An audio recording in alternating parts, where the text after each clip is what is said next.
Hello everyone, स्वागत है आप सब लोगों का पीसीएस भाई तुरुन में। जैसे कि आप सभी को पता है कि यूपी की आरओ की किसकी यूपी की आरओ और एआरओ के लिए हम यहाँ पर टेस्ट सीरीज लगा रहे हैं और ये टेस्ट सीरीज हमारी जीएस वर्ल्ड की लग रही है। वैसे तो बहुत सारी चैनल पे इस चैनल पर आपको टेस्ट सीरीज मिल जाएगी डली हुई, लेकिन अभी जो मैं वर्तमान में भी टेस्ट सीरीज लगा रहा हूँ जीएस वर्ल्ड की लगा रहा हूँ। जीएस वर्ल्ड में हमारी वर्ल्ड ज्योग्राफी विश्व के भूगोल से हमारी यहाँ पर टेस्ट सीरीज लग रही है और इससे पहले हमारी जीएस वर्ल्ड की हिस्ट्री पर, हिस्ट्री मतलब एंशियंट, मिडेवल, मॉडर्न और आपकी यहाँ पर इंडियन ज्योग्राफी पर लग चुकी है।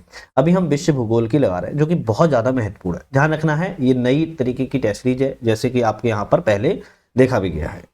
चलिए आज हम यहाँ पर अपने पहले क्वेश्चन की तरफ बढ़ेंगे। 70वें नंबर से हमारे क्वेश्चन पुराने हो चुके थे। 71 से आज का हमारा पहला क्वेश्चन शुरुआत होने वाला है। चैनल पे नए हो सब्सक्राइब लाइक शेयर कर लीजिए। वीडियो बहुत ज़्यादा इंटरेस्टिंग है और आपके महत्वपूर्ण होने वाली है। पहला क्वेश्चन हमारा है, निम्नलिखित कथनों पर विचार कीजिए, इनमें से कौन सा कथन सत्य है बताइए। तो निम्नलिखित कथनों पर विचार क्या करना है। रिएक्टर जो स्केल है भूकंप की तीव्रता अथवा प्रभाव मापता है। देखो अभी ये क्वेश्चन ना डायरेक्ट तौर पर अगर पहला ही पढ़ लो आप गलत हो गया है। भूकंप की तीव्रता और प्रभाव को मापता है, यहीं से गलत हो गया है ना। जबकि मर्केली जो स्केल है भूकंप से मुक्त ऊर्जा की मात्रा को मापता है, तो उल्टा लिखा है। मर्केली जो आपकी स्केल है वो आपके प्रभाव और तीव्रता को मापता है, जबकि आपका रिएक्टर स्केल है उसकी जो भूकंप से मुक्त हुई ऊर्जा होती है उसको मात्रा को मापता है। तो आपका ए ऑप्शन तो गलत हो जाएगा जो कि उल्टा लिखा है। रिएक्टर स्केल एक मात्रात्मक स्केल है जबकि मर्केली स्केल एक गुणात्मक स्केल है। बिल्कुल सही बात है। तो आपका ऑप्शन केवल यहाँ पर बी वाला होगा, दूसरा वाला सही। चलिए नेक्स्ट क्वेश्चन की बात करते हैं।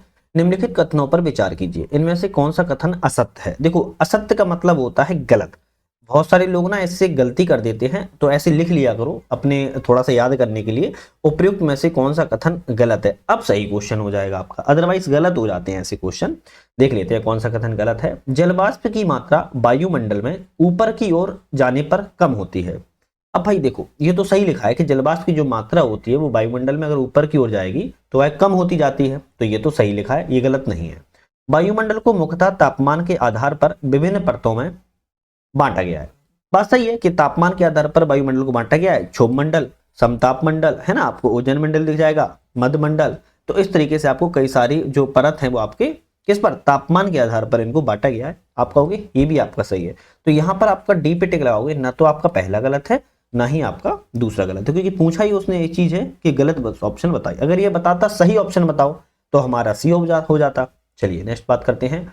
बैरोमीटर के बारे में कौन सा कथन सही है विचार कीजिए और सत्य कथन बताइए। किसके बारे में कह रहा है, बैरोमीटर के बारे में कह रहा है कि बताओ कौन सा कथन सही है। बैरोमीटर रीडिंग में तेजी से गिरावट साफ मौसम का संकेत देती है। अब भाई अगर आपने थोड़ा सा भी पढ़ा है तो आपको पता होगा ये पानी और हवा के प्रयोग के लिए होता है ना, तो ये गलत हो जाएगा। बैरोमीटर रीडिंग में तेजी से वृद्धि तूफानी मौसम का संकेत देती है। किसकी, तूफानी मौसम। अभी मैंने आपको बताया इसकी ये क्या करती है, अत्यधिक तेजी से तूफान की संभावना को व्यक्त तो करता है, लेकिन ये आपका संकेत वगैरह नहीं देती है। तो आपका यहाँ पर ये भी गलत है। आप कहोगे ना तो पहला सही है ना ही आपका दूसरा वाला सही है, तो दोनों ऑप्शन आपके गलत है। जेट स्ट्रीम के संदर्भ में विचार कीजिए और कौन सा कथन सत्य है बताइए। किसके बारे में बात कर रहा है, जेट स्ट्रीम के बारे में बात कर रहा है। उपोष्णकटिबंधीय पछुआ जेट प्रवाहें जो हैं वो दिसंबर और फरवरी के बीच में भारत के पश्चिमी विक्षोभ लाने के लिए जिम्मेदार। भारत की मान लो अगर मैप को हम थोड़ा सा बस एग्जाम्पल के लिए देख रहे हैं, ध्यान रखना है, वरना आप लोग ये सोचो कि भाई भारत का मैप इतना बुरा नहीं है। जो आपकी पश्चिमी यहाँ पर जेट स्ट्रीम लाती हैं, थोड़े थोड़े चक्रवात को भी लाती हैं, और ये कहाँ से, भूमध्य सागर से आती है। तो भारत की है पश्चिमी विक्षोभ लाने के लिए जिम्मेदार है। बिल्कुल बात यहाँ पर ठीक है। उष्णकटिबंधीय पूर्वी जेट धारा भारतीय मानसून के निर्माण के लिए उत्तरदायी है। हाँ ये भी आप कहोगे सही है, क्योंकि यह एक अस्थायी जरूर होती है लेकिन यह इंपोर्टेंट रहती है। आप यहाँ पर सी पे टिक लगाएंगे, पहला और दूसरा सही है दोनों। चक्रवातों के बारे में कौन सा विचार कीजिए, कौन सा कथन सत्य है। देखो चक्रवातों के बारे में कह रहा है कि सही कथन बताओ यहाँ पर कौन सा सही है, देख लेते हैं। उत्तरी गोलार्ध में इनकी दिशा दक्षिणावर्त होती है। देखो गलत लिखा है, जबकि कैसी होती है, चक्रवात की उत्तरी गोलार्ध में वामावर्त दिशा होती है, दक्षिणावर्त नहीं होती है, तो गलत हो गया। शीतोष्ण चक्रवात वाताग्रोह के कारण बनते हैं। बिल्कुल सही है, जो वाताग्र होते हैं गर्म और ठंडी हवा जो होती है उसके वाताग्रोह कारण बनते हैं। उष्णकटिबंधीय चक्रवात भूमध्य रेखा 0 डिग्री से लेकर 50 डिग्री के पास उत्पन्न नहीं होते हैं। बिल्कुल सही है, तो दूसरा और तीसरा आपका सही है। आप कहोगे सी वाला ऑप्शन ही भाई सही जाएगा। चलिए निम्नलिखित कथनों पर विचार कीजिए। उपरोक्त विशेषताएं किस प्रकार की जलवायु प्रदेशों की है। ये जो 3 विशेषताएं बताए पूछी जा रही हैं, बात कर रहा है कि इनमें से कौन सी प्रकार की जलवायु को विशेषता दर्शा रहा है। देख लेते हैं। 30 डिग्री से लेके 45 डिग्री अक्षांशों के बीच में है। अब पहले क्वेश्चन से अगर आप थोड़ा सा ध्यान रख लो कि 30 से 45 डिग्री कौन सी यहाँ पर पाई जा रही है, भूमध्य सागरीय जलवायु यहाँ पर मुझे देखने को मिल रही है। बाकी और पढ़ते हैं। महाद्वीपों की पश्चिमी सीमाएं हैं, बिल्कुल बात ठीक है, ये भी भूमध्य सागरीय के लिए भी है। शीतकाल में यहाँ वर्षा, हाँ बिल्कुल, तो भूमध्य सागर में शीतकाल में वर्षा होती है, तभी तो भारत में पश्चिमी विक्षोभ आते हैं। आप कहोगे सी, भूमध्य सागरीय जलवायु के लिए ये तीनों ही चीजें कही जा रही हैं। 30 से 45 डिग्री अक्षांशों के बीच में है, महाद्वीपों की पश्चिमी सीमाएं हैं, शीतकाल में वर्षा होती है। चलिए हम नेक्स्ट क्वेश्चन की बात करेंगे।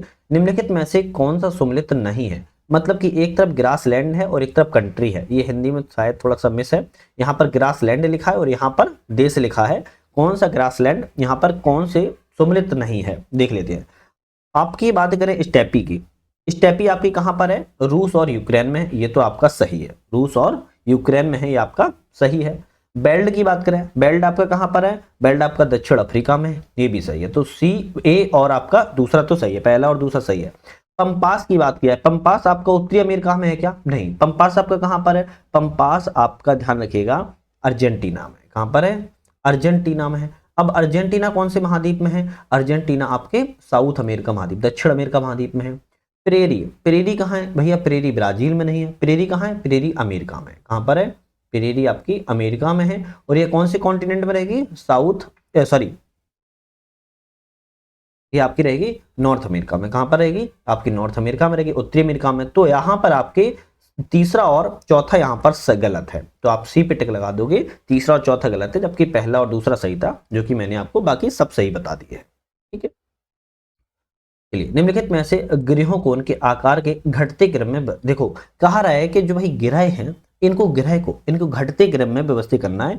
कौन सा सबसे बड़ा है, फिर छोटा है, फिर छोटा, इस तरीके से। तो यहाँ पर ऑप्शन आपका कौन सा सही रहेगा, बुध, शुक्र, पृथ्वी, बृहस्पति और शनि है। चलो देख लेते हैं हम, यहाँ पर घटते क्रम में लिखना है, मतलब कि अवरोही क्रम में, है ना। चलिए देख लेते हैं हम। सबसे पहले यहाँ पर सबसे बड़ा इनमें ग्रह कौन सा दिख रहा है, बृहस्पति सबसे बड़ा ग्रह है। शॉर्टकट में लिखेंगे, बृहस्पति सबसे बड़ा हो गया। बृहस्पति के बाद यहाँ पर आपका कौन सा ग्रह बड़ा है, आपका फिर शनि हो जाएगा, है ना। कौन सा, शनि हो जाएगा।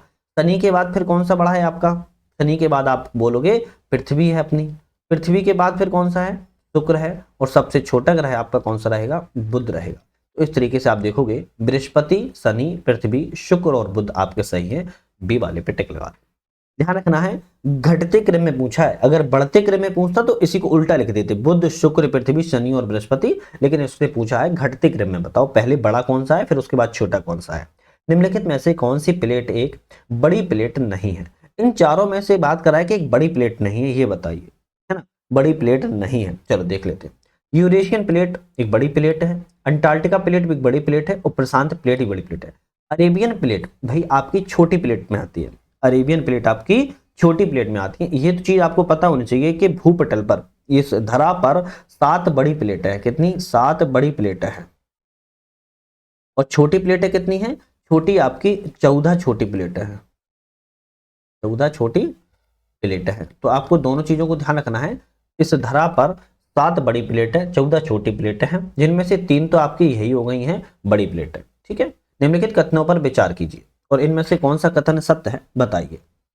रूस एकमात्र देश है जो कि काला सागर, कैस्पियन सागर, भूमध्य सागर से सीमा साझा करता है। सबसे पहले तो ये समझो कि रूस भूमध्य सागर से सीमा साझा नहीं करता है, तो आपका ऑप्शन पहला गलत हो गया। ईरान लाल सागर और कैस्पियन सागर से सीमा साझा करता है। देखो ईरान किसकी बात कर रहा है, ईरान आपका कैस्पियन सागर और लाल सागर, तो कैस्पियन सागर से तो करता है परंतु लाल सागर से नहीं करता है, तो आपका ये भी गलत। तो आपका ना ही पहला सही है, ना ही आपका दूसरा सही है। एक बार वर्ल्ड हिस्ट्री के क्वेश्चन लगा रहे हो, मैप रख के बैठा करो, इंपोर्टेंट होता है। क्वेश्चन की बात करेंगे हम। निम्नलिखित में से कौन सी यहाँ पर गर्म धाराएं, हॉट यहाँ पर करंट कौन कौन सी इसकी बात कर रहा है, तो क्या बात कर रहा है, हॉट करंट यहाँ पर कौन कौन सी है उसकी बात बताओ। जैसे फ्लोरिडा, लेब्राडोर, ओकोस्टा, अलास्का, कुरोशियो और हम्बोल्ट। इनमें से आपकी गर्म अगर धाराओं की बात करें हम, गर्म धाराएं यहाँ पर कौन कौन सी हैं, तो आपकी एक तो आपकी फ्लोरिडा धारा हो जाएगी जो गर्म धारा है, फिर आपकी अलास्का धारा हो जाएगी, और आपकी एक यहाँ पर कुरोशियो की धारा हो जाएगी। तो 1, 4 और 5 कैसी हैं, 1, 4, 5 आपकी कैसी हैं, गर्म धाराएं, हॉट करंट है। बाकी आपकी दूसरे कलर से करता हूं, याद रहेगा, बाकी आपकी दूसरी, तीसरी और छठवीं आपकी कैसी हैं, ये कोल्ड धाराएं हैं, कोल्ड करंट है, ठीक है, ठंडी धाराएं। तो आपको इनको ध्यान रखिएगा, ठीक है। चलिए, निम्नलिखित में से कथनों पर विचार कीजिए, इन पर विचार करना है, कौन सा कथन यहाँ पर सही है। चलो, निम्नलिखित कथनों में विचार कीजिए, कौन सा कथन सही है। वायुमंडल में सभी मौसमी जो गतिविधियां हैं वो क्षोभमंडल और समताप मंडल, भाई देखो गलत दिखा है। सभी मौसमी गतिविधियां क्षोभमंडल में तो पाई जाती हैं, समताप मंडल में नहीं पाई जाती हैं। तब तो हमारे वायुजहाज जो उड़ान होते हैं, हवाई जहाज होते हैं, समताप मंडल में उड़ते हैं। तो पहला ऑप्शन गलत। सबसे कम तापमान मध्य मंडल में दर्ज किया जाता है, बिल्कुल सही बात है। सभी रेडियो तरंगें आयन मंडल में परावर्तित होती हैं, ये देखो सभी रेडियो तरंगें आयन मंडल परावर्तित होती हैं, ये तो गलत हो जाएगा। पृथ्वी पर भी आती हैं, है ना, तो ये आपका गलत है, क्योंकि आयन मंडल में परावर्तित नहीं होती हैं, आयन मंडल को भेद भी देती हैं वो। तो आपका केवल दूसरा सही है, आप कहोगे ए ऑप्शन यहाँ पर सही। महासागर का औसत तापमान OMT, ओशियन मीन टेम्परेचर की बात कर रहा है कि किन किन पूर्वानुगाम के लिए आवश्यक जलवायु पैरामीटर है। तो महासागर का औसत तापमान की बात कर रहा है, किन किन पूर्वानुमान के लिए जलवायु पैरामीटर है बताइए। आप यहाँ पर कहोगे मानसून के लिए, बिल्कुल ठीक, चक्रवात के लिए भी ठीक है, महासागरीय ऊष्मा परिवहन के लिए। तो आपका ऑप्शन यहाँ पर डी वाला बिल्कुल करेक्ट जाएगा। वायुमंडल में ओजोन की प्रचुरता को मापने के लिए निम्नलिखित में से किस प्रकार का उपयोग किया जाता है। देखो, वायुमंडल में अगर ओजोन की प्रचुरता मापना हो ना, तो किस प्रकार का उपयोग किया जाएगा, इकाई का प्रयोग किया जाएगा। तो आप कहोगे डाप्सन इकाई। कौन सी? डाप्सन इकाई से ओजोन की परत को मापा जाता है, ध्यान रखना है, ठीक है। कैर्च जल डमरू मध्य निम्नलिखित में से किन समुद्रों को मिलाता है। अब देखो, बहुत सारे लोगों ने तो ये नाम ही पहली बार सुना होगा। जो कैर्च जो आपकी स्ट्रेट है, कैर्च जल डमरू मध्य किन समुद्रों को मिलाता है, अगर ऑप्शन में आए, काला सागर एवं ओजोब सागर को मिलाता है। काला सागर और ओजोब सागर को आपका कैर्च जल डमरू मध्य आपका मिलाता है। अंतरराष्ट्रीय तिथि रेखा निम्नलिखित में से किससे होकर गुजरती है। आइडियल इंटरनेशनल डेट लाइन की बात करें, इंटरनेशनल डेट लाइन आपकी अंतरराष्ट्रीय तिथि रेखा किससे होकर गुजरती है। आप कहोगे समोआ और टोंगा। समोसा नहीं है, समोआ और टोंगा आपका सी रहेगा, दोनों से गुजरती है, समोआ और टोंगा से अंतरराष्ट्रीय आपकी तिथि रेखा। अच्छा, टोटल अंतरराष्ट्रीय तिथि रेखा की बात किया है तो यूके, यूनाइटेड किंगडम से, फ्रांस से, स्पेन से, अल्जीरिया से, माली से, बुर्किना फासो से, टोंगो से, घाना से और अंटार्कटिका से, इतने सारे देशों से आप क्या कह सकते हो, महाद्वीपों सम्मिलित भी हैं, यहाँ से आपकी अंतरराष्ट्रीय तिथि रेखा गुजरती है। निम्नलिखित शहरों को उत्तर से दक्षिण दिशा में व्यवस्थित कीजिए। देखो क्या कह रहा है कि भाई north to south, north to south में इनको क्या करना है, इनको व्यवस्थित करना है कि हम नॉर्थ से उत्तर की ओर चल रहे हैं, तो कौन कौन से शहर के में पढ़ेंगे। तो आप यहाँ पर कहोगे सबसे पहले व्लादिवोस्टोक पड़ेगा जो कि रूस में है, फिर उसका आपका कौन सा पड़ेगा, फिर आपका बीजिंग पड़ेगा जो कि चाइना में है, उसके बाद आपका क्या पड़ेगा, बात की जाए उसके बाद आपका सियोल पड़ेगा। क्या पड़ेगा? सियोल पड़ेगा, ध्यान रखिएगा, सियोल पड़ेगा। और सियोल आपका कहाँ है? कोरिया में है। उसके बाद टोक्यो पड़ेगा जो कि जापान में। अब बहुत सारे लोगों के मन में कंफ्यूजन, सुनो, अब बहुत सारे लोग सोच रहे हैं सर सियोल नीचे पड़ेगा टोक्यो ऊपर पड़ेगा। नहीं भैया, मैप उठा के देख लो, कोरिया ऊपर है और टोक्यो जापान नीचे है। तो आपका ऑप्शन यहाँ पर बी वाला ऑप्शन सही रहेगा। एक बार जाके मैप पे देख भी लेना है ना, कहीं गलत तो नहीं बता दिया मैंने। आर्कटिक सर्कल निम्नलिखित में से किन देशों से गुजरता है। अब भाई जो आर्कटिक सर्कल, जो आपका आर्कटिक सर्कल है, वह बात कर रहा है किन किन देशों से होकर, डेनमार्क, नॉर्वे, रूस और यूएसए। आपका यहाँ पर सही ऑप्शन हो जाएगा, बिल्कुल ठीक है, सभी, चाहे डेनमार्क हो, रूस, नॉर्वे और यूएसए, सभी से आपका जो आर्कटिक सर्कल है वो गुजरता है, ध्यान रखना है। अब बहुत से लोगों के मन में सर यूएसए से कैसे गुजरता है, यूएसए तो कनाडा के नीचे। अरे भाई यूएसए का पार्ट ना अलास्का भी है, क्या है, अलास्का है, तो अलास्का से गुजरेगा तो यूएसए से ही तो आ गया ना, तो किसी भी देश की सीमा से गुजर रहा है तो वो तो आएगा, आर्कटिक सर्कल, ध्यान रखना है। चलिए, निम्नलिखित में से सही युग्म का चयन कीजिए। यहाँ पर ओशनिक गियर है और यहाँ पर ओशियन है। तो यहाँ पर हम बात करेंगे कौन सा, यहाँ पर कौन से जायर है, किससे मिला हुआ है। चलिए मिला लेते हैं। तो यहाँ पर सही कितने मिले हैं, कोलंबस, कोलंबस की बात किया, उत्तरी अटलांटिक महासागर, बिल्कुल बात ठीक है। हियर ड्रायल जायर, उत्तरी प्रशांत महासागर, ये आपका गलत हो जाएगा क्योंकि यह दक्षिणी प्रशांत महासागर से है। टर्टल जायर, टर्टल जायर आपका उत्तरी प्रशांत महासागर में। तो बी और सी आपके गलत है, जबकि ए वाला आपका सही है, जबकि एक दूसरे से मिले हुए हैं, इनको ध्यान रखना लेना, ठीक है। चलिए, निम्नलिखित कथनों पर विचार कीजिए और निम्नलिखित में से कौन सा कथन सत्य है, देखते हैं। PSL भूकंप की तरंगें जिन्हें प्राथमिक, द्वितीयक और तृतीयक, या कह सकते हो प्राथमिक, द्वितीयक और लव तरंगें, सिस्मोग्राफ पर आने का सही क्रम है। मतलब कि सबसे पहले पी तरंगें आती हैं, फिर एस तरंगें आती हैं, फिर एल लव तरंगें आती हैं। बिल्कुल बात ठीक है। केंद्रीय भूकंपीय अंतराल का जो अर्थ है वो सिस्मोग्राफ पर पहली भूकंपीय तरंग और अंतिम भूकंपीय तरंग के आगमन के मध्य के अंतराल से। ये गलत हो जाएगा, तो आप कहोगे केवल ए ऑप्शन आपका सही है। ठीक है। भूकंपीय गैप एक शब्द है जिसका उपयोग की बात की जाए विवर्तनिक गतियों टेक्टोनिक एक्टिविटी वाले क्षेत्र को दर्शाने के लिए किया जाता है, ना कि भूकंपीय के लिए किया जाता है। उच्च ज्वार एक भौगोलिक परिघटना है। कैसी है उच्च ज्वार? जो हाई टाइड आता है, जो एक भौगोलिक परिघटना होती है। इसके प्रमुख लाभ क्या है? देखो इसके लाभ पूछ लिया, लाभ बता दो। मत्स्यन के लिए, बिल्कुल बात ठीक है। विद्युत उत्पादन के लिए, हाँ ये भी सही है। और नेविगेशन के लिए। तो आप यहाँ पर कहोगे तीनों ही ऑप्शन आपके सही हैं। डी वाले पे टिक आप लोग लगा दीजिएगा। निम्नलिखित में से किन बलों के बीच में संतुलन के कारण ज्वार भाटा आता है? देखो ज्वार भाटा आता क्यों है और किन किन कारणों से आता है? चंद्रमा के गुरुत्वाकर्षण खिंचाव के कारण, बिल्कुल बात ठीक है, इसी कारण आता है। सूर्य का गुरुत्वाकर्षण खिंचाव के कारण, हाँ ये भी ठीक है। केंद्र केंद्र पराशक बल, ये गलत हो जाएगा क्योंकि पृथ्वी का अपकर्षण बल लगता है, या जिसे हम अपकेंद्रीय बल भी कह दो या कुछ भी कह लो, लेकिन आपका पृथ्वी का एक बल लगता है, ध्यान रखना है ना। तो इसलिए आपका चंद्रमा का गुरुत्वाकर्षण, सूर्य का गुरुत्वाकर्षण खिंचाव, तो आपका बी ऑप्शन सही हो जाएगा। जो केंद्र पसारक बल है ये आपका कुछ ऐसे ही लिख दिया है, ये गलत है, ध्यान रखिए। ठीक है, चलिए नेक्स्ट क्वेश्चन तक बढ़ेंगे। निम्नलिखित युग्मों पर विचार कीजिए और सही सुमेलित का चयन कीजिए। अब इसमें ये पूछ रहा है कितनी युग्म आपके सही सुमेलित हैं। लिखो ये बताने से पहले जल्दी से चैनल पे नए हो सब्सक्राइब लाइक शेयर कर लीजिएगा।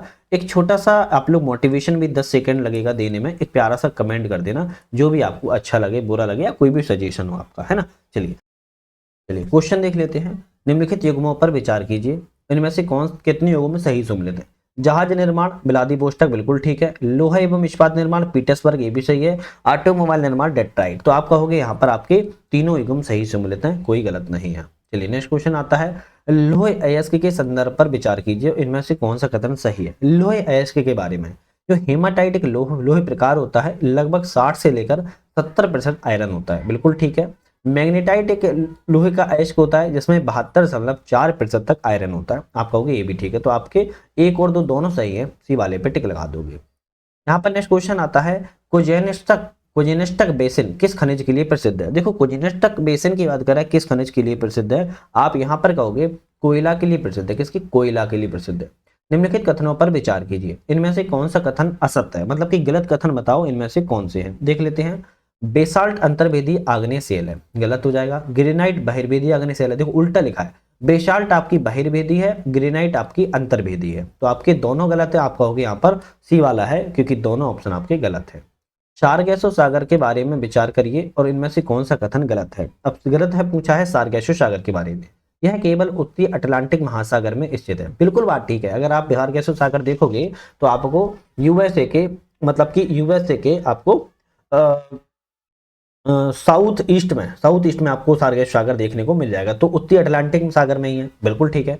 दुनिया का एकमात्र ऐसा समुद्र है जिसकी कोई तटरेखा नहीं है, बिल्कुल है, क्योंकि बीचम बीच में है, समुद्र के बीचों बीच में है। आप कहोगे ये भी ठीक है। आपके दोनों ऑप्शन यहाँ पर सी वाले पे टिक लगा, सॉरी पूछा है गलत, तो ना तो आपका डी वाले पे टिक लगा दोगे, ना तो आपका पहला सही है, ना ही आपका यहाँ पर दूसरा सही है, क्योंकि ऑप्शन के लिहाज से सही नहीं है। वैसे तो ये दोनों चीजें आपकी सही लिखी हैं, लेकिन पूछा है गलत कौन सा है, तो इनमें गलत कोई है ही नहीं, तो ना तो एक ना ही आपका दूसरा।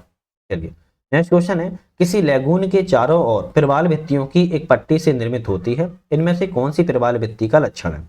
किसी लैगून के चारों ओर प्रवाल भित्तियों की एक पट्टी से निर्मित होती है, कौन सी प्रवाल भित्ति का लक्षण है? तो आप यहाँ पर क्या कहोगे?